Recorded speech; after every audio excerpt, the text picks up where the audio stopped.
great content-filled conference. So thank you guys very much.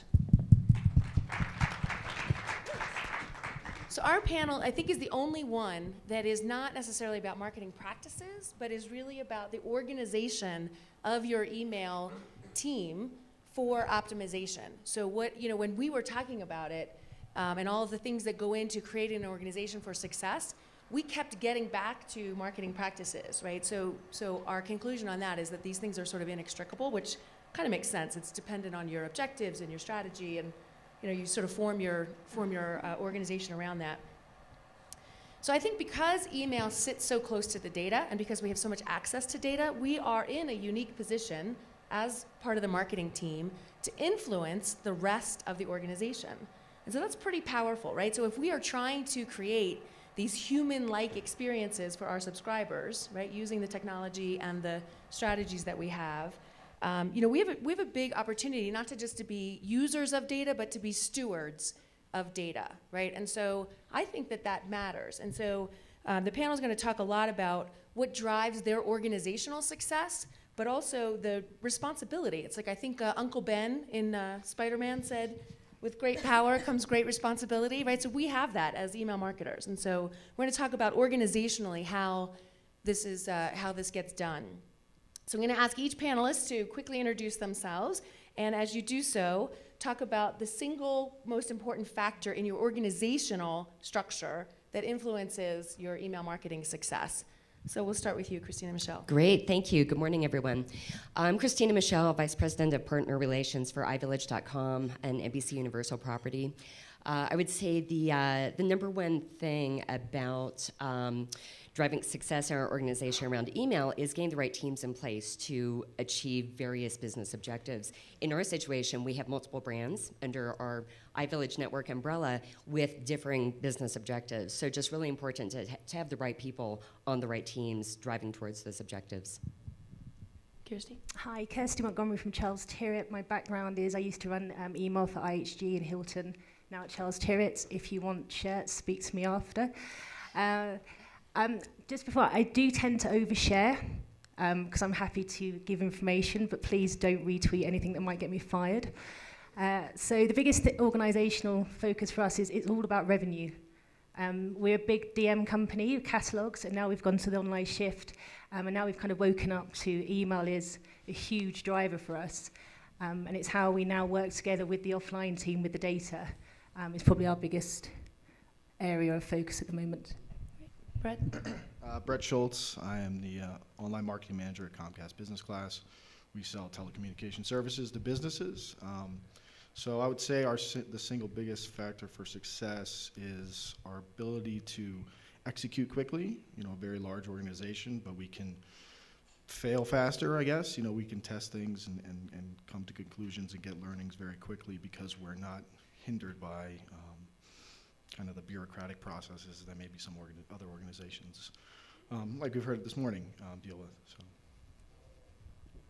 My name is Alessandra. I am with JibJab, and our single biggest factor for success is since our product is so visual, I think that whatever the artists and the animators come up with, that has to be consistent across our marketing channels. Everybody has to be on the same page, because if your email doesn't portray what the artists have created correctly, nobody's going to go to the site and use it. Nobody's going to purchase subscriptions, etc. Great.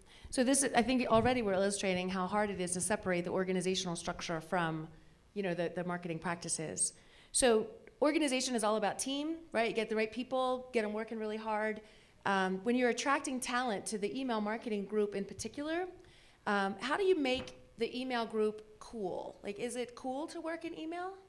Christina, you want to start us off? Yeah, absolutely. I think by virtue of being in our industry, it is cool.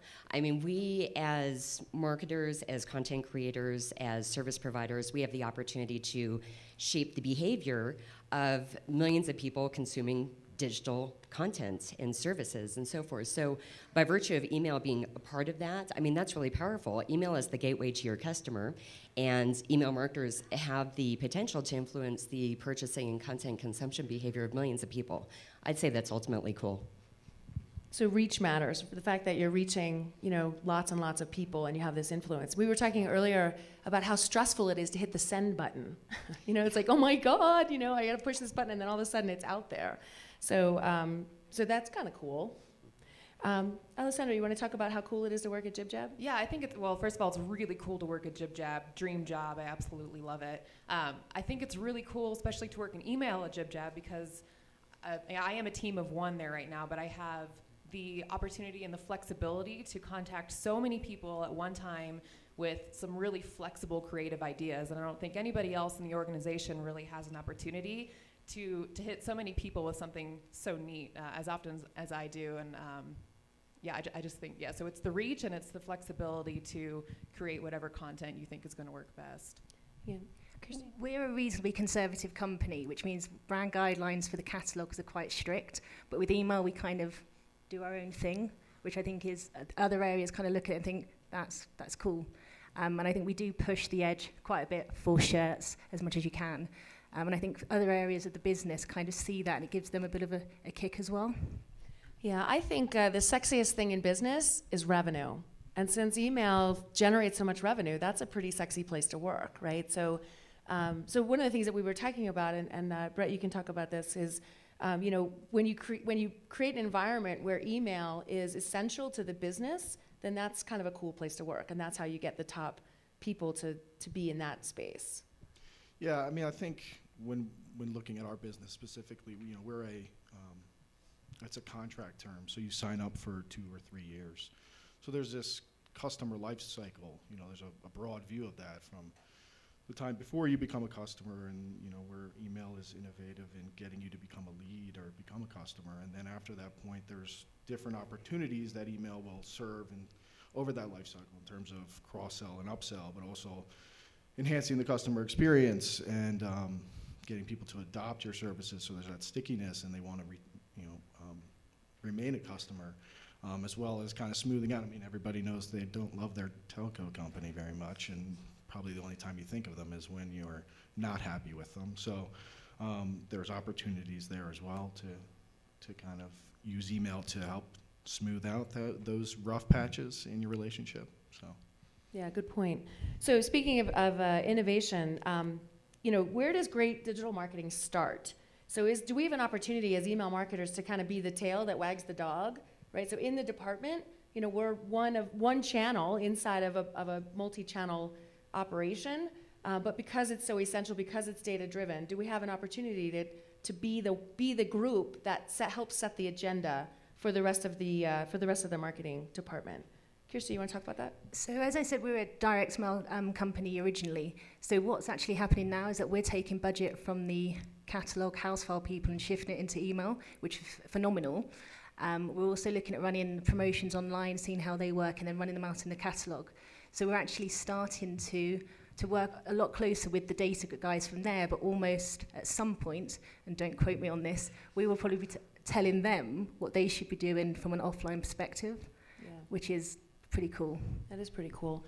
And Christina, Michelle, you were talking yesterday about the testing and the learning that the email group does and how that gets shared across, and that's... Yeah, absolutely. So the idea being that you can adopt the same testing rigor to other areas of your marketing opportunity, just as you do with email. So for instance, we do a lot of testing with subject lines, creative, all the things that this audience knows very well. And that same testing rigor can be applied to other marketing channels, and also the results that we learn from our testing in email can be adopted to other areas.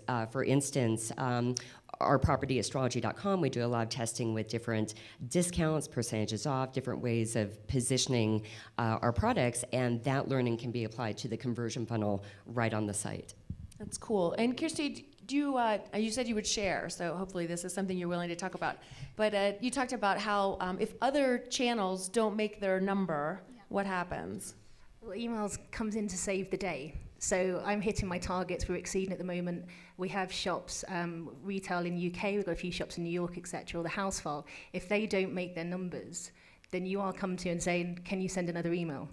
Which is you have your strategy in place, you have your big program, and then you have to go, okay. If that's what you want to do, we do it. And we send more emails, and I am Adela fan. I'm a customer of Alchemy Works. We send more email and it works. The revenue comes in. You can't argue. Where's Della's shirt? Send more email. Who gets credit for that revenue? You do, right? Yeah, it comes into the email pot. Okay, so it doesn't really help the other channel's number. As a company, it's the revenue as a whole. I mean, if you want to shop in store, if you want to fax us, if you want to call us, we don't care how you shop with us. We're not trying to channel shift. We want you just to shop with us. So as long as we hit our number as a whole, we're happy. That's awesome. Speaking of collaboration, Alessandra, you have an organization that requires a lot of coordination. Yeah, so in both business structures I've been in, so I was in e-commerce previously, and now I'm more in content marketing, and I may be a little biased, but I think that email has kind of led the charge on what we do marketing-wise, because there is such a huge reach there, and it's most customizable, right? So whatever, if I feel that we should test a promo this weekend, or we should feature one e-card over another, that gets pushed to social, that gets pushed to paid search. Everybody kind of ties into what email is doing. So I feel like our channel has always led the charge in our marketing messaging. That's cool. That's a good position to be in. So virtual organizations is big in every business, right? And so particularly in email marketing, where we have lots of suppliers, right? And lots of different vendors who are connecting from different data sources and stuff. And then we have people who are not in the same physical office. So what does the impact of all of that have on the business and how it works? Brett, you want to? Our entire digital marketing department is virtual, pretty much. We don't have any.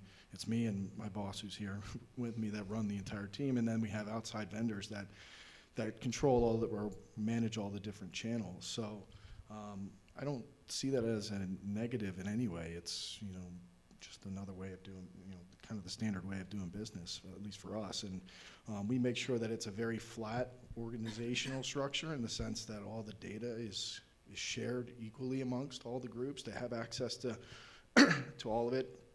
Everybody in, from paid search knows what email's doing, and everybody in analytics shares all their data with all the other pieces. We have a weekly meeting where we have all these vendors together and we discuss, what's going on, what are you doing this week, and how does it impact what I'm doing, and should you know what I'm doing, and what insights have you found out, and we share that data across the organization. So from the standpoint of us not being in the physical office, or some of these people have never seen each other face to face, there's really no negatives I can think of.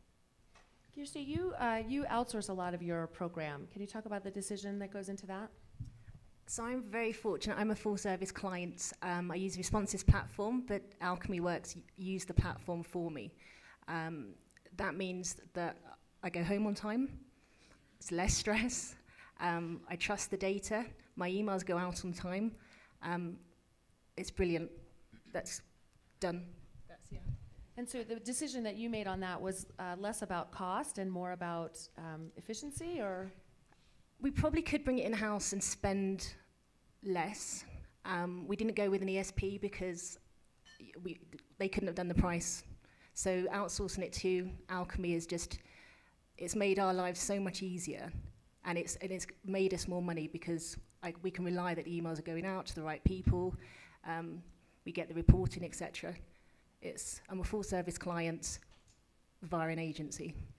And so one of the things that is always important for technology and companies and services companies is having one throat to choke, right? So for you, you're ultimately responsible, right? But then you have this outside team that you can point the finger to if things are going really well or not. Yes. So if the shit hits the fan, then so obviously I'm responsible. But I think you have to rely on your ESP and the platform to do the job that it needs to be done. But then using another agency to do that does take that a certain level of stress out. Yeah. Alessandra, you had talked about the fact that you have people who have very distinct skills. Can you talk about how those people collaborate and how that works across the team? Within our organization or our vendors? Both. So I think it's, like what Brett said, I think it's more helpful than it is harmful to hire third parties to take care of some things. Unlike what Kirsty said, I don't think I could give up the control of letting somebody else handle all of my emails and my data. I like to be the one who puts together the wireframes and makes sure the code is right and that it's rendering correctly, and I like to make sure I'm hitting the send button. So I couldn't give up that control personally, and I think it is cheaper to do in-house. But I do have designers who do a great job for me, and I have a database guy who always pulls the right data for me, and I think having those talents in-house is very helpful. I think it's also just very efficient to use third parties to build the software or to build the technology that you need, and then you just pay them and use it in whatever you build. And I think it's more efficient to hire somebody and pay someone to do that than it is to try to convince your tech team to build something they don't really completely understand because they're not marketers in the first place. Right, so then you have to have the IT guy be on board with having somebody else write code, right? So that's part of the challenge. So Christina, Michelle, you have like how many different properties at iVillage? You have a ton of different experiences, like astrology.com is a completely different email experience than. You want to talk about how that works in terms of organizational? Yeah, absolutely. So what's interesting about the way our organization is structured relative to email is that the email operations are treated as kind of a centralized organization, like a service organization. So that's worked out really well because it's enabled us to just level set expectations a little bit better than if it was just another organization. So that part of the company really treats other groups within the organization as clients, and that's worked out really well. So can you talk a little bit about the impact of the different brands on the structure? Like, so does it matter if email is more or less important to the brand, that there's a different structure in the organization, or is it all pretty much organized the same way? Yeah, it's all pretty much organized the same way. There's certainly leads for each of the brands that kind of drive what the email initiatives are, how the campaigns are structured. But in terms of supporting those campaigns at an operational level, it's a centralized group, and that's worked out really well. Great. So that we've talked a lot about advanced technologies at this conference, and there's so many out there, and it's having such a dramatic impact on our ability to use all the data that we have and create these fantastic subscriber experiences. How does that impact, how does the advent of all of that technology change the way that the organization functions? Is it speed, productivity? Is it complexity? How are we adapting as marketers to accept this and kind of work with it going forward? You want to start us off? Sure. I think the advent of all this wonderful technology that we now have access to has enabled us to do more with less. But at the same time, there's certain campaigns that are, kind of set it and forget it things. For instance, things that, emails that are triggered based on a certain date, or emails that are triggered based on certain transactions. But ultimately, there's got to be a human being behind that. So while the technology is fantastic, someone does have to be keeping an eye on the actual results and optimizing if things change. Kirsty, do you agree with that? I'm the less is more camp. We sell probably about 7 different groups of products, but our main area is shirts. So we know that when we send out an email, people are going to buy shirts. We know that when we send out an email, people are going to click on the top a lot more than they're going to click halfway down. So I probably do the least data segmentation in this room, I could probably guarantee.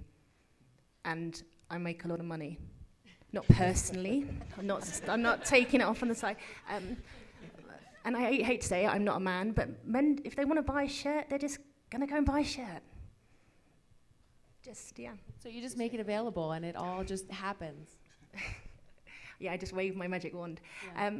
We do. We have a lot of data. As a catalogue company, we have a hell of a lot of data. So we can see what people have bought, sizes, colours, how long ago, all that kind of thing. We could have the most personalised emails. It wouldn't make that much difference, if any. Alessandra, what's happening with you guys and all the technology you're using? So I think technology is great. I love using a third party to bring something in-house that we don't have the resources to create. I also feel that it has a downside. I feel like it does take time to manage those vendors, manage those third parties. I think when things do crash and burn, if ever, it is it's hard to be the messenger between upper management in your company and your account manager at the third party. I think it might be difficult to communicate the urgency of what's going wrong. That's just a downside, but I think overall it is more helpful to have those vendors in place because I think they do a lot of good for you. So the Harvard Business Review did a big cover story in the last month and a half about the hottest and coolest job in the world is now to be a data scientist, right? And so this is where we should all be, focusing our careers. But does anybody have a data scientist in-house that can, help with this stuff? Or I think that there's, you get so much more data, you have more technology, we have to figure out how to utilize it. So are any organizations getting that? Go ahead, We have a lot of data, and I think we focus slightly probably more on the catalogs because it's so much more expensive to send. So very much what propensity level they are, what should they receive, big book, small book, what offers, etc. And we are looking into more of that for the email side of things because even though email is free, obviously the cheapest channel there, it still costs a lot. But we have so much data, but it's whether we actually will make any more from it. I say to the sea of people going, you do. Does anybody in the organization have a data scientist? That's awesome. There's like 4, right? So that's cool, right? And these people are not necessarily in the email group, but are in the marketing group, right? And you have access to them, so that's kind of cool. And I wonder if anyone knows a CMO who started out as an email marketer. So do we have a path going up to the highest office of the marketing group? Here we are talking about how email marketing is driving innovation. Why wouldn't we be next in line to be the CMO? I'd like to be the first. Yeah, there you go. If there isn't you heard one it here yet. first, ladies and gentlemen. Yeah. Oh, do you want me to elaborate on that? I think that it is a natural path to go from being an email marketer up to CMO because like we all said earlier, email it tends to be the focus of our marketing efforts. And I think it's so easy to prove yourself as an intelligent marketer when you're in email. And I think you also tend to learn a lot about other marketing channels because we do tie in social and paid search has to be in line with what we do. I think you learn so much about marketing that it is a natural path up to CMO. I think we were talking about it last night, is that you actually end up being involved in all the other channels because you want to make sure that, so if I've got a countdown in the email, I want to make sure it's on the homepage. You also want to make sure it's mentioned on the Facebook page. So I kind of end up being fingers in many pies to kind of make sure that they all know what's going on. So you're almost like a puppet master to an extent, which is it's great because it means that you know everything that's going on. Well, that sounds like a good path forward. Brett, what do you think? Well, I'm more of a generalist, so I'll say that's the pathway forward. So I kind of sit around all the different channels. But I agree that email is definitely very close to the customer. It's a kind of a natural progression your way up. You're communicating with them directly, and from a messaging standpoint, you understand what works and what doesn't. So you are kind of in a different position than, say, maybe a display marketer. But I don't know. I think it's organizationally, it's probably different for different organizations. In the mindset that they have within their organization. I can see an analytics person being, not so much on the human aspect of it, but very on the data-driven side of it. So, I don't know. Well, Alessandra will be proving us right very shortly. Give me a couple Keep an eye on years. this girl. Go ahead, Christina. I was just going to say that for some of our brands, there is one lead marketing person, and that person, drives email campaigns as well as all the web campaigns and social campaigns and so forth. So, all rolled up into one. It's a big job. Yeah. So that sounds like it's on the right path, right? So that's good. All right. So we're gonna close out the panel and then take questions. But I think what I'd like to do is just kind of run down the panel and talk about who is your best friend in the organization that helps you most with being successful in email marketing. So Christina, Michelle.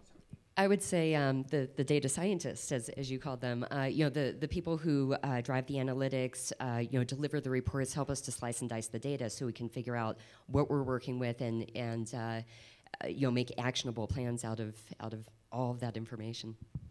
Great. Kirsty? I think for me, it's the guy that gives me the budget to hire Alchemy. Finance guy. Yeah, I went back and forth on this. Ultimately for our business, I think content the content creators are the most important from an email perspective. Again, it's kind of like you only think about your internet when it's not working or your contract's coming up. So how do you maintain that relevancy, or how do you get to those people earlier in the buying cycle before they figure out, oh, I need internet for my business, or what content are you putting out there that's kind of that pull them in to give your brand credibility and that thought leadership. So who's your best friend then? Is the best friend the guy who owns the business unit guy? Well, I mean, it's probably our content creators, our Marcom. It would be the area. Alessandra? Since I'm a team of one mostly at JibJab, I feel like I have two BFFs. So one of them would be the CEO, who approves all of my wacky ideas for email and lets me do most things that I want, which is great. Most of the time they're super successful. I mean, of course. So your ideas. And so my second BFF would be our database guy, because it is so critical to be emailing the exact right people. And if you email the wrong people, it can be catastrophic. And if you don't email enough of the right people, it could be catastrophic. So he speaks a very different language than I do. So we have to be on the same page. So database guy and CEO are my BFFs. Great. And I love that you have two of them. So we'll go ahead and open it up to questions. And I think while we're finding questions in the audience, Alessandra, I'd love to hear some of the crazy ideas that have gotten approved recently. Oh goodness. So I've only been a JibJab for 4 months, so I feel like we're still playing catch up in a lot of ways. There are a lot of things I still want to accomplish, but the most recent one, and I tweeted about it earlier, I think we have a very special brand opportunity with JibJab. So as most of you probably know, JibJab is where you can upload, we're an e-card company mostly, is what people know us for. So you can upload pictures of your head or your friend's head and families and put them in these e-cards, and they're usually dancing or whatever, and send them to people. So we have all of these images of faces that our users have uploaded. So the technology we recently built was to put those faces dynamically into the emails that you receive. So if you are a subscriber to JibJab, whether you have a free account or a paid account, and yesterday's email, for instance, we displayed our new sled race e-card, and it had 5 heads in it, and you would have seen that the 5 most recently created heads in that card that were in your account. So when you open it up, you don't just see a head with a question mark anymore. You see your face, and then your daughter's face, and your wife's face, and so it's just a really personal experience, and you kind of open it up and do a double take, like, wait a second, that's me. And so you get to see, what you would look like in that card, and then the idea is for you to go to the site and create it and share it. And nobody was freaked out by the fact that I didn't create that. What is this? No, not yet. We've seen a couple tweets about it. We did our first run of this late last week, and so the initial numbers have been outstanding. Opens are the same because they don't know what's inside. Clicks are a little bit higher, but conversion was through the roof on the first version that we did, and then the sled race one that we did yesterday. Yeah, that's so cool. It seems like no one's been freaked out yet. People are excited that the heads that they've uploaded to their account have been used in the emails. That's very cool. Have you seen a lot of viral stuff on that? Not yet. Okay.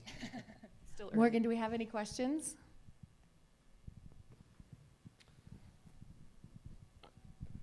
I'm open. I will say that I was kind of freaked out by it. I just looked at my JibJab, and there was 3 heads of my sister looking at me. So from an organizational structure standpoint, you know what I mean? Like, you try cool stuff, and then you push it out there, and it's sort of like, you become more visible in the organization, right? So in some ways that's cool because you can showcase how powerful the channel is and how important this medium is, but also to just highlight some of the things that are happening in the subscriber experience, right? So, and Christina, Michelle, you were talking a little bit about that with how with astrology.com particularly, the horoscopes is so valuable to your customers, and how that drives the relationship much deeper for other properties. Go ahead. Yeah, absolutely. Horoscopes are just an amazing form of content to be published digitally, and as we know, in every newspaper throughout the world. But it's a great form of content that kind of lends itself to a lost lead to upsell various products and services, which is what we specialize in. This is awesome. This is for Kirsty. In big companies, I spent so much time fighting with other marketing channels for revenue attribution, you don't seem to have that problem. Has that always been the case, that you've been focused on a single goal and department credit doesn't matter, or has been a relatively recent development? It's been like that from the start. So obviously, as a catalogue company, it starts off all to the catalogue, all via the call centre. And then we had stores and then online, etc. So it's a really nice environment to work in, because obviously we want to drive down marketing costs, so we're trying to reduce catalogue sends if we've got people's email address. But it really is, you can shop with us how you want. We're not trying to drive you online and not call the call centre. Our customer service is amazing. You can return stuff after 6 months later. If you return stuff 7 months later, we bend over backwards, because it is all about the customers. And it's a nice place to be, actually, so you're not fighting against other areas, because otherwise, I mean, I'd leave my media codes would be running forever. I'd leave the tracking on for a year. But I mean, it's nice. It's a nice environment to be, and it makes sense because you all work together. That's pretty powerful. That's pretty rare, don't you think, Bob? I mean, you know, to be able to work in an environment where that is celebrated. So good for you. And it's all about shirts. It's all about shirts and ties and cufflinks for the Americans. Brits don't wear cufflinks. Go ahead, I'm sorry. Oh, yeah. So what are some successes and challenges you guys have run into as far as organizing and planning your content and communicating that within your organization? Go ahead, Kirsty, you want to do that, or? She just outsources it to Della. No, because I kind of don't say anything, guys. But I kind of hold I kind of decide what goes into the emails. Because, as I said, we've got small product groupings as such. We know what works. I meet with the B&M guys, find out what's sold out. But apart from that, I'm very lucky that we have total control to an extent over what goes in the emails. And I have to share creative every now and again if we've got a big campaign or the sale launches or anything like that. But we're pretty much left to ourselves because it works. We had to prove ourselves when the team came about and stuff. But it's a nice place to be. That's very nice. Brett, what is your process for creative development? We have different depending on the customer. So we have more mid-market customers, which are bigger businesses. So that's totally different content than what we market to our small businesses. And in the small business market, we're very offer-driven. So there's a whole process that by the time the content gets to us, it's been approved and legals signed off on the disclaimers and all that type of stuff. So we don't really have to do a whole lot of approval. We're kind of the last piece, put it together. On the mid-market side, that's kind of a process it's evolving now. I mean, we need to have more thought leadership pieces. Our legal department sometimes prevents us from doing things that can kind of help us in that area.